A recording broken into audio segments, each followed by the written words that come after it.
Listo. Bueno, hoy nos acompaña Juliana Lombana, psicóloga de la Institución Universitaria de Envigado y magíster en Cooperación al Desarrollo. Juliana Lombana nos acompaña en esta tarde, donde hablaremos un poco diferentes temas que están relacionados con nuestra investigación. Y pues nada, entremos un poco en materia con estas preguntas que nos van a ayudar a poner en contexto a las audiencias con relación a cómo ha sido la afectación psicológica en temas de pandemia para todos nosotros. Juliana, buenas tardes. Buenas tardes, Cristina, ¿cómo estás? Muy bien, muchísimas gracias. Juliana, entonces para empezar, ¿cómo podemos identificar si una persona está sufriendo de depresión? ¿Cuáles serían esos signos y esas alertas que nos generan alarmas para entender un poco que está esta enfermedad de por medio? Bueno, yo creo que es importante empezar entendiendo qué es tristeza y qué es depresión, ¿sí? Porque todos tenemos momentos de tristeza, ¿sí? Que es algo de nuestro estado y es natural y es normal sentir tristeza, sentir momentos donde estamos bajitos de nota. Pero hablar de depresión, ya cuando hablamos de depresión estamos hablando de una de las enfermedades de salud mental. De hecho, es importante entender que la Organización Mundial de la Salud define la salud mental como un bienestar completo, físico, mental y social, ¿sí? Entonces es importante entender que cuando yo estoy empezando a sufrir de depresión es porque tengo una serie de sumatorias de cosas alrededor. ¿Como qué? Como estados de tristeza intensos, superiores, o estamos hablando por lo menos durante el último mes. Cuando yo hablo de superiores, hablo de tema en el tiempo, ¿cierto? De que llevo mínimo un mes sintiéndome bajita de nota, aburrida, deprimida, que no me quiero parar de la cama, donde se alteran una serie de funciones psíquicas, o sea, una serie de funciones mentales como la atención, la memoria, la concentración. Mi estado no es el mismo y se empieza a alterar, mi autoestima baja. Entonces hay una serie de sumatorias. De hecho, para hablar de depresión es porque se habla de que ya hay un diagnóstico como tal dado por un profesional, donde hay una suma de criterios desde el manual de psicopatología, desde el DSM-5. Entonces, porque a veces se habla de depresión desde el común como un asunto muy folclórico, por decirlo así, ¿sí? Muy desde la cotidianidad. No, es que tengo depresión, pero tiene depresión porque lleva 2 días que está triste, bajito de nota, aburrido. Pero para entender la depresión es importante entenderla como una enfermedad de salud mental que tiene una serie de criterios alrededor, eh, y no es un asunto solamente de tristeza, de meramente tristeza, sino que tiene una suma de criterios y que es importante entender que la depresión también lleva consigo una alteración de las funciones químicas de nuestro cerebro. Entonces hay unas sustancias químicas que se descompensan y por más que yo batalle con ella de manera individual, pues requiero la ayuda de un profesional para salir de ella. Juliana, las enfermedades mentales generan incapacidad para continuar con la vida cotidiana, el ámbito social y laboral. Cristina, sí, sí es prudente pensar que las enfermedades mentales nos pueden incapacitar, porque como bien lo decía ahorita, hay una alteración de nuestras sustancias químicas a nivel cerebral, ¿sí? Entonces, hablar de una incapacidad es porque estamos hablando también de que se alteran nuestras funciones mentales, nuestra atención, nuestra memoria, el pensamiento, la capacidad para tomar decisiones. Estoy tan embotado, porque hablamos de una enfermedad, ¿sí? Donde hay una serie de signos, de síntomas, de situaciones y de condiciones que me están afectando y que me sacan de mi estado de normalidad. ¿Sí? No es simplemente una situación que me dio 1 o 2 días, sino que ya hay una serie de criterios, de vías, de condiciones alrededor que no está haciendo que mi dinámica sea la misma dinámica cotidiana que puedo tener en un estado de completa normalidad. Entonces sí me puede incapacitar a la hora incluso de tomar decisiones, de relacionarme con otros, de pensar con claridad incluso desarrollar mis actividades cotidianas, como cuáles, como cocinar, ¿sí? Estoy cocinando y se me olvidó que tenía el fogón prendido y se me quemaron los alimentos. De despachar el niño para el colegio, se me olvidó que pasaba la ruta. Ese tipo de situaciones cotidianas también se nos puede afectar cuando tenemos una situación de salud mental, una enfermedad en la que sea, depresión, ansiedad, cualquier tipo de enfermedad como tal en salud mental. Entonces sí es prudente pensar que nos puede incapacitar de alguna manera. Claro que sí.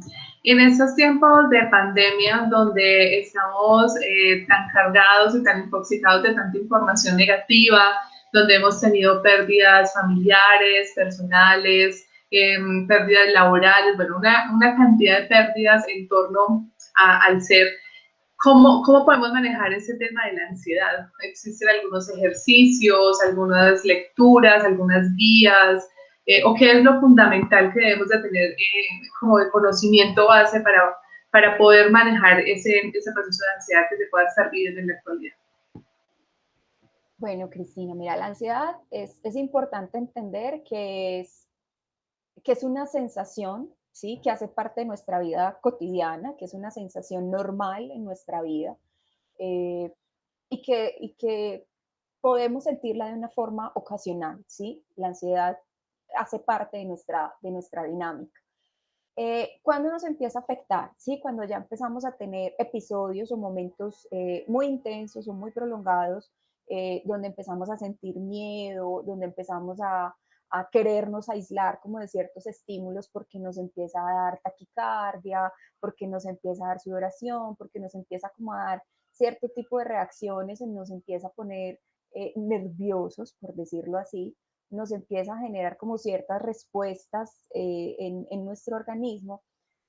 Ahí ya podemos empezar a hablar de la ansiedad como una enfermedad, ¿sí? Y sobre todo cuando ya nos empieza a ocurrir el mismo tipo de respuesta frente a ciertos estímulos. ¿Qué podemos hacer, cierto? Cuando yo vivo la ansiedad, pues, entendiéndola como una situación cotidiana y normal que nos puede pasar en nuestra vida diaria o en nuestra dinámica de vida, ¿qué podemos hacer, cierto? ¿Qué podemos, o qué acciones o tipsitos, ¿sí? Yo prefiero llamarlo a veces tipsitos para ayudarnos en esos momentos de ansiedad. Evitar esa situación o ese estímulo que a mí me genera ansiedad es una de las cosas que nos puede ayudar mucho. Si yo sé que a mí me genera ansiedad eh, estar en espacios donde hay mucha gente porque me siento ahogada, porque siento que me falta el aire y me empiezo como a desestabilizar y empiezo a sudar o empiezo a temblar, pues evitar ese tipo de espacios me puede ayudar a generar, a controlar ese tipo de reacciones de ansiedad. Evitar, por ejemplo, el consumo de sustancias psicoactivas que en estos tiempos de pandemia se podría incrementar por el tema de que estamos como aburridos o bajitos de nota y se vuelve un escape para salir de esta realidad. Evitar ese consumo de sustancias psicoactivas, de licor, evita también ese tipo de respuestas ansiosas. Practicar alguna actividad física o alguna actividad que a mí me genere bienestar, que me haga sentir bien conmigo mismo. Si es una manualidad, si es el dibujo, si es la pintura, si es el canto, si es la música, si es el deporte, ¿sí? Algún tipo de actividad que a mí me genere bienestar, que yo disfrute como tal. Disfrutar de las interacciones sociales, ¿sí? Del tiempo que puedo compartir con mi familia. Si bien no podemos estar en este momento eh, congregados con nuestros amigos o con nuestras familias, pues utilizar la tecnología también para tener otra manera de acercarnos, ¿sí? Y disfrutar de esos espacios y de esos momentos que nos podemos reunir, así sea de una manera virtual. La respiración y la meditación son una herramienta también muy valiosa para esos momentos de ansiedad, ¿sí? Pero una respiración consciente y bien realizada. No es lo mismo respirar mecánicamente, como siempre lo hacemos, que respiramos con la parte superior de nuestros pulmones, que respirar de una manera consciente, donde yo inhalo profundamente, llevo el aire hasta la base de mis pulmones, o sea, lo que hago es inflar como el abdomen, ¿sí? O sea, utilizar toda la capacidad de mis pulmones, exhalar despacio, consciente, tomando muchísima conciencia de cómo entra ese aire a mis pulmones y vuelve y sale, y qué pasa con mi cuerpo en ese momento. O sea, hacer un buen ejercicio de respiración también me ayuda a bajar esos niveles de ansiedad, porque al llenar mi cuerpo de oxígeno, también lo que hago es distraerme de ese estímulo que me está generando un poco de ansiedad y me estoy ocupando de mi cuerpo, de mi ser y de regular un poco como esa situación. Hay personas que les funciona otro tipo de cosas, por ejemplo, respirar acompañado de un color, hacer yoga, por ejemplo, que también hace parte de toda esta, la respiración, la meditación, el yoga hace parte como de una misma dinámica y hay personas que también les funciona mucho este tipo de prácticas para ayudarse con el tema de la ansiedad. Juliana, nos das unos tips súper importantes y siento yo que de cierta manera pueden ser fáciles de aplicar y es importante como interiorizarlos y que se vuelva casi un hábito, ¿cierto? Para tratar de tener una adecuada salud mental. Hay algo importante, Juliana, y es cuando yo estoy frente a una situación de crisis, ¿estos ejercicios aplican o por ser una situación diferente a un proceso de ansiedad, hay algunos otros ejercicios, algunos otros mecanismos que me permitan eh, saberle hacer frente a una situación de crisis? Mira, Cristina, cuando estamos en una situación de crisis, nuestras formas de reaccionar o de responder se va dando como por momentos, como por etapas, ¿sí? De hecho, hay un momento en el que es una fase un poco confusa, un poco difícil, por decirlo así, y una de las características muy marcadas en este momento de la crisis, entendiendo la crisis como una situación inesperada, súbita que se presenta y que me saca de mi estado de normalidad y que es normal que tenga una reacción inesperada a ese suceso, a eso que está ocurriendo, ¿sí? Entonces, entender la crisis como una situación que se presenta de una manera inesperada, algo que no es cotidiano y que yo no planeo que me vaya a ocurrir, porque hay crisis eh, que se pueden esperar en el transcurso de la vida, como por ejemplo la adolescencia, que es una crisis vital, pero hay otras que simplemente se presentan, una crisis económica, la pandemia, perder un empleo. Esas son crisis que se dan y que uno no espera que ocurran. ¿Qué pasa con nosotros cuando tenemos ese tipo de situaciones? Pues tenemos reacciones, ¿cierto?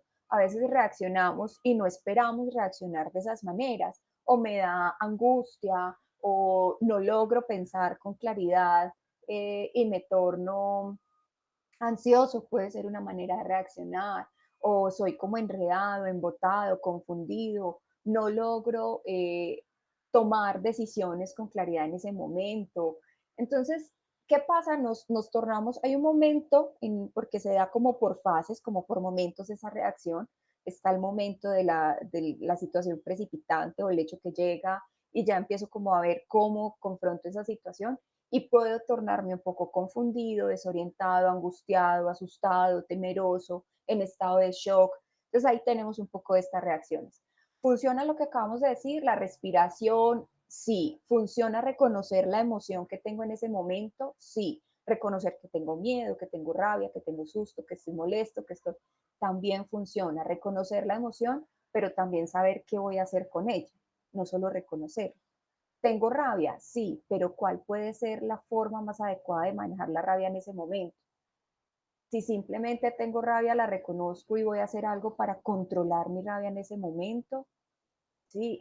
Si grito, si exhalo, si me retiro del lugar, si busco un vaso de agua para tomar un vaso de agua o si salgo a caminar para regular mi emoción en ese momento de crisis y poder pensar luego con claridad, ¿sí? Que luego como de ese yo lo llamo a veces una montaña rusa. Luego de esa montaña rusa, de que estamos como en el punto de desorientación, tendemos a equilibrar un poco la reacción y la respuesta ante la crisis. Entonces, ese tipo de técnicas o estrategias sí nos pueden funcionar en ese momento de crisis. ¿De qué va a depender de cada quien y de cómo hayan sido nuestras reacciones ante crisis anteriores? ¿sí? Porque ahí también vamos tomando lecciones aprendidas, porque un momento de crisis también nos permite hacer procesos de aprendizaje. Es inevitable no hablar en este espacio un poco del tema de los suicidios, que también los medios de comunicación pues nos han mostrado a través de sus diferentes canales que este flagelo, si lo podemos decir de esa manera, del suicidio ha incrementado, pues obviamente por lo que mencionábamos anteriormente, por todas las pérdidas que ha tenido el ser humano puntualmente en tiempos de pandemia. Juliana, ¿el suicidio se presenta más desde tu criterio, desde tu experticia, en hombres o en mujeres? ¿Por qué crees que pasa esa situación según la respuesta que nos brindas? Bueno, Cris, hablar de suicidio, pues no se puede desligar del tema de depresión también, ¿sí? El suicidio es una también de las cosas relacionadas con el tema de la depresión y, y no voy a hablar desde mi criterio, desde mi propia experticia, sino desde cifras, ¿sí? Por ejemplo, la Organización Mundial de Salud habla de que pueden morir o que se pueden suicidar más o menos 800.000 personas por año. Y creo que eso es una cifra a nivel mundial bastante significativa. Y el rango de edad va entre los 15 y los 29 años de edad, que es donde se toma el criterio de juventud, ¿cierto? Del rango de edad de juventud, que es una de las etapas donde de por sí se tiene ya una crisis vital. En Colombia, o sea, si nosotros hablamos, por ejemplo, de cifras en nuestro país, medicina legal, para el 2018 nos habla de que se suicidan más hombres que mujeres, ¿sí? Se presenta más el suicidio en hombres que mujeres, hablando de que el 10% de las muertes que llegan se presentan por suicidio, presentando un 82% de esas muertes en hombres que en mujeres, siendo estos quienes se suicidan más para el 2018. ¿Sí? Aunque en el último año se redujo un poco la cifra de suicidios por lo menos en Antioquia, pero igual, sigue siendo de cada 4 hombres que se suicida una mujer. Entonces sigue siendo más alto el índice en hombres de suicidio que en mujeres. ¿Qué cosas influyen?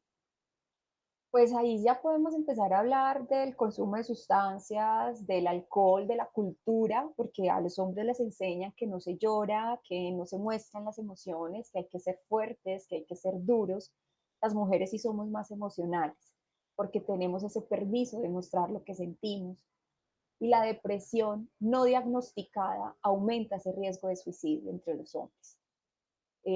Los hombres son un poco más cerrados a ese tema de la comunicación, de expresar o de enseñar lo que sienten, lo que les pasa, lo que les preocupa, eh, de no hacer público un poco como eso que sienten, ¿sí? Eso que se les dificulta, eso que les preocupa. Y esa es una de las grandes falencias que nos puede generar un rango alto de vulnerabilidad cuando hablamos de suicidio y es el no poder pedir ayuda, ¿sí? Entonces, sencillamente encontramos una forma de solucionarlo desde allí, desde el quitarnos la vida. Cifras lamentables y que pues no quisiéramos escuchar, pero es una realidad con la que vivimos y eso es como un llamado a las personas que nos están viendo en esta entrevista, que en el momento en el que se estén sintiendo mal, pues obviamente permitirse sentir esas emociones, eso que están sintiendo, pero acudir a los profesionales en salud mental para que los guíen y los orienten y sepan qué hacer en estos difíciles momentos.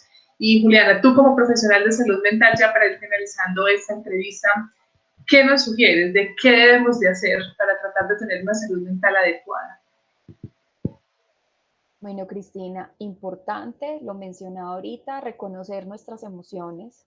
El tema de la inteligencia emocional siempre va a ser un aliado estratégico. A nosotros no nos enseñan no nos educan como en esa línea de reconocer nuestras emociones y también tramitarlas, ¿sí? Eso es algo importante, darme la oportunidad de sentir rabia, de sentir tristeza, de sentir alegría, de sentir todas estas emociones que puedo tener, pero también hacer algo con ellas, no simplemente sentirlas y ya, o quedarme sintiendo esa emoción, sino hacer algo con ella y tramitarla. Otra de las cosas que nos puede ayudar muchísimo es organizar, por ejemplo, nuestras tareas diarias o cotidianas, lo que quiero o requiero realizar. Entonces, organizar lo que quiero hacer para no saturarme en el día, no sobrecargarme de actividades. Una dieta balanceada siempre va a ser un asunto importante. La alimentación va a ser un aliado en el tema de salud mental. Si consumo mucho dulce, me activo, pues, y si no consumo como ciertos alimentos, mi cuerpo va a estar también descompensado. El tener una buena higiene del sueño, cuando hablamos de higiene del sueño, hablamos de un horario para dormir, de tener una rutina para dormir, de extender la cama, ponerme una pijama, tener un espacio adecuado para dormir, acostarme a una hora, levantarme a una hora, hace que pueda descansar mejor. Si yo tengo una buena higiene del sueño, si yo duermo bien, descanso bien, mi estado de ánimo va a estar bien, va a estar mucho más tranquilo y equilibrado y por ende mi emocionalidad va a estar mejor y no voy a estar irritado ni mal geniado, como dicen por ahí. La actividad física siempre va a ser una buena aliada, independiente si yo no puedo ir al gimnasio, si yo no puedo hacer cierto tipo de actividades, pero puedo entonces hacer estiramiento, puedo caminar, puedo nadar si tengo la posibilidad, o sea, hacer algún tipo de actividad física, hacer yoga, hacer meditación, algún tipo de actividad física que me permita concentrarme también en mi cuerpo y liberar esa energía que a veces ocupamos como pensando y rumiando cierto tipo de situaciones que a veces son tóxicas para nosotros. El consentirme, el cuidarme, el sacar un tiempito para mí, para hacer las cosas que a mí me gustan, o para, no sé, para cuidarme el cabello, para hacerme una mascarilla, para comer lo que me gusta, un tiempo para mí, para leerme el libro que disfruto, mm, esas prácticas que a mí me generen bienestar. A eso me refiero un poco con consentirme. Otra de las cosas que son buenas para ayudar a nuestra salud mental, importante, es depurar la información que recibimos, ¿sí? Si yo siento que estoy recibiendo mucha información que me angustia, que me agita, que me perturba, depurar la información. Entonces, o solamente veo noticias una vez al día, o no reviso tanto redes sociales porque salen muchas cosas que me ponen maluca y que me agitan, entonces más bien no veo, sino que reviso en como ciertos momentos del día, o sea, depurar la información que recibo para no estar como saturando mi cabeza, ¿sí? Y aprender a reconocer cuando necesito ayuda para poderla buscar, ¿sí? Cuando no me siento bien, cuando ya llevo muchas semanas sin dormir bien, cuando mi alimentación ha cambiado porque no me provoca comer, porque no estoy o como y me dan deseos de vomitar, cuando algo en mí se ha salido de la normalidad porque estoy muy irritable o bueno, ¿qué se ha cambiado en mi normalidad para buscar ayuda? Y reconocer que buscar ayuda no quiere decir que estoy mal, ¿sí? Sino que lo hago por mi bienestar. Estuvo con nosotros Juliana Lombana Vélez. Muchísimas gracias por este espacio tan interesante donde aprendimos cosas tan importantes para cada uno de nosotros. Juliana, muchísimas gracias y una feliz tarde. A ti, muchísimas gracias por la invitación y esperamos que esta información sea útil para todos los que nos acompañan el día de hoy. Claro que sí, muchas gracias.